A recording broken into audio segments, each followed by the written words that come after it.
Hey everyone, I hope you're having a wonderful week this week. Just wanted to share a few words from Matthew that we're going to be looking at as we continue in this series this weekend of Rethinking the Church.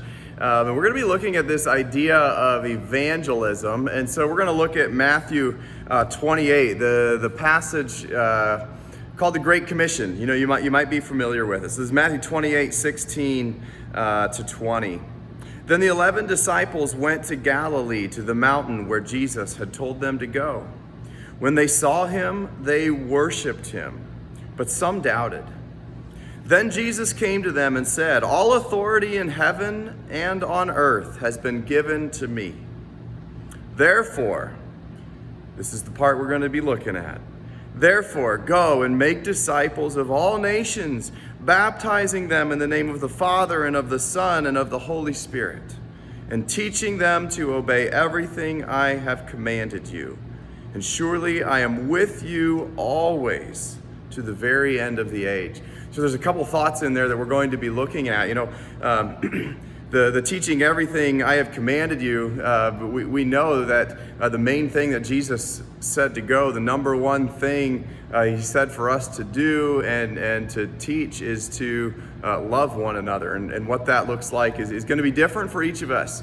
But there's no exclusions to that. There's no exclusions to who or when or how. But we're supposed to love one another with the love of Christ that we received from Christ. And so with that, it goes this part of, and we talked about that a bit last week, but with that then goes this other part that he says in here to go.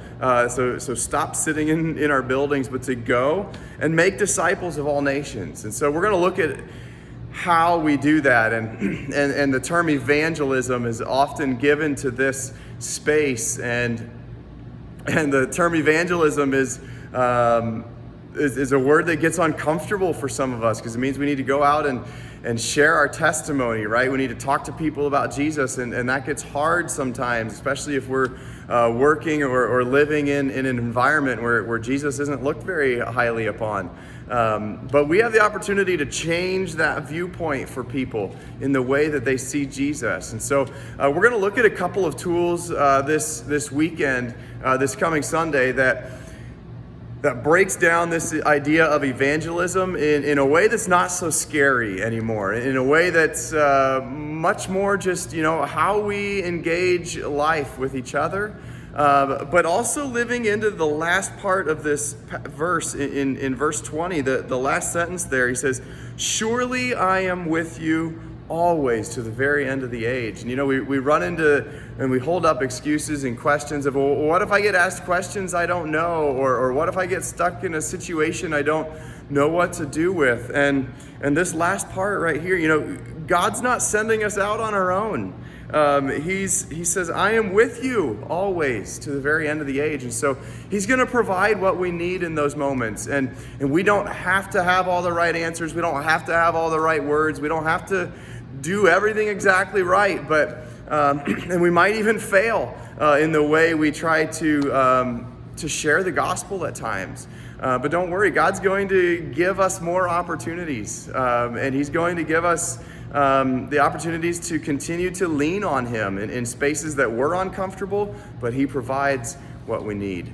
As always, I hope you can join us on Sunday. We are both live in the building and hopefully live stream. I know our internet's been a little rough lately, so but you can at least catch our replays later once we get those uploaded, and you can catch up with this current series or other series we've done as well. But I hope you all are well. Take care of one another.